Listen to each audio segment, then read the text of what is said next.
તો અમદાવાદમાં કોમનવેલ્થ અને ઓલિમ્પિકને લઈને મોટેરા વિસ્તારમાં મેગા ડેમોલિશન. સાબરમતી જનપદ 3 રસ્તાથી ડીમાર્ટ સુધીના રોડ પર ડેમોલિશનની કાર્યવાહી. 50થી વધારે કોમર્શિયલ મિલકતોને નોટિસ આપી ડેમોલિશન કરાયું છે. મોટેરા ડીમાર્ટથી સાબરમતી જનપદ તરફ આવતો રોડ બંધ કરીને કાર્યવાહી કરવામાં આવી છે. રોડ લાઇનના અમલમાં આવતી માત્ર કોમર્શિયલ મિલકતોનું જ આ ડિમોલિશન કરવામાં આવ્યું. રહેણાંક મિલકતોનું ડિમોલિશન હાલ પૂરતું નહીં થાય. હયાત 18 મીટર રોડ છે, સામે 61 મીટરનો રોડ બનશે. તો ડિમોલિશન બાદ સ્થાનિકોનો આક્રોશ પણ જોવા મળ્યો. સરકારે વળતર કે નાની દુકાન આપવાની માંગ પણ કરવામાં આવી છે.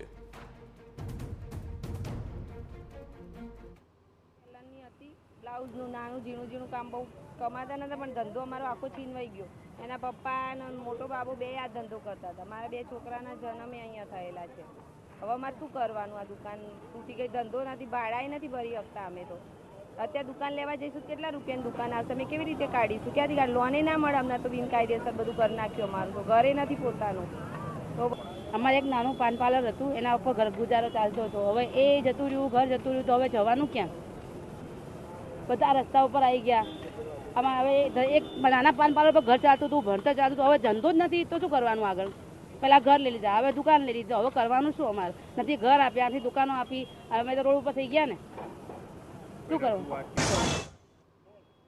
મોટેરા સ્ટેડિયમ નજીક મેગા ડિમોલેશન કે જ્યાં આગળ જે રોડ પર આવેલી 50થી પણ વધુ જે દુકાનો છે કે જે કોમર્શિયલ મિલકતો છે તેને તોડવાની કામગીરી છે તે કરવામાં આવી રહી છે. હાલ આ દ્રશ્યો જોઈ શકાય છે કે જે મોદી સ્ટેડિયમ પાસે જે મેગા ડિમોલેશન જે આગળ કે જે 50થી વધુ અત્યારે હાલ જે કોમર્શિયલ મિલકતો આવી છે તેને તોડી અને રોડને પહોળો કરવામાં આવશે. હાલ આ કોમર્શિયલ મિલકતોને નોટિસ આપવામાં આવી હતી અને જે બાદ આજે ડિમોલેશનની કામગીરી છે તે કરવામાં આવી છે. મહત્વનું છે કે કોમનવેલ્થ અને ઓલિમ્પિકને ધ્યાનમાં રાખીને અમદાવાદના મોટેરામાં આવેલા આ નરેન્દ્ર સ્ટેડિયમની આસપાસના વિસ્તારોને ડેવલપમેન્ટ કરવામાં આવનાર, જેના ભાગરૂપે જ આ સાબરમતી જનપદ 3 રસ્તાથી સ્ટેડિયમ તરફ રોડ લાઇનને અમલીની કામગીરી માટે મ્યુનિસિપલ કોર્પોરેશનના પશ્ચિમ ઝોન એસ્ટેટ વિભાગ દ્વારા આજે આ કાર્યવાહી છે તે કરવામાં આવી રહી છે. હાલ જોઈ શકાય છે કે જે 50થી પણ વધુ અલગ અલગ જે નાની મોટી દુકાનો સાથે જે કોમર્શિયલ છે કે જે તેને ડિમોલેશન છે તે કરવામાં આવી રહ્યા છે. હાલ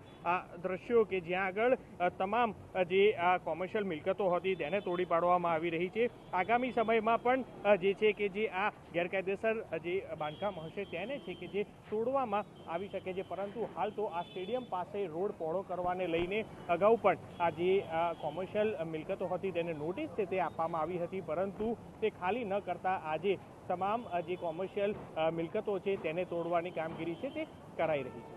કેમેરા પર્સન ઇમરાન શેખ સાથે મિહિર સોની, TV9 અમદાવાદ. તો ભવિષ્યમાં ઓલિમ્પિક અને કોમનવેલ્થ ગેમ્સને ધ્યાનમાં રાખીને આ ડિમોલિશન હાથ ધરવામાં આવ્યું છે. પરંતુ જ્યારે ડિમોલિશન થાય સ્વાભાવિક છે, તંત્રની સામે લોકોનો આક્રોશ તો રહેતો હોય છે, પરંતુ આ કામગીરી સામે હવે લોકોમાં પણ આક્રોશ જોવા મળી રહ્યો છે.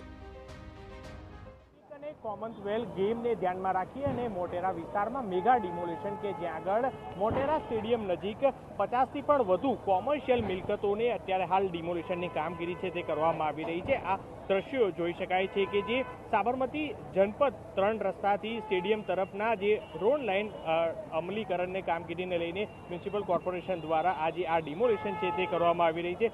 હાલ જનપદ 3 રસ્તાથી ડીમાર્ટ સુધી જે આ કોમર્શિયલ મિલકતો છે તેને લઈને એક રોડ બંધ કરી અને તે આવતા તમામ જે કોમર્શિયલ મિલકતો છે કે જેને અગાઉ નોટિસ છે કે જે આપવામાં આવી હતી, પરંતુ ખાલી ન કરતા જ આ જે ડિમોલિશન છે તે કરવામાં આવી રહી છે.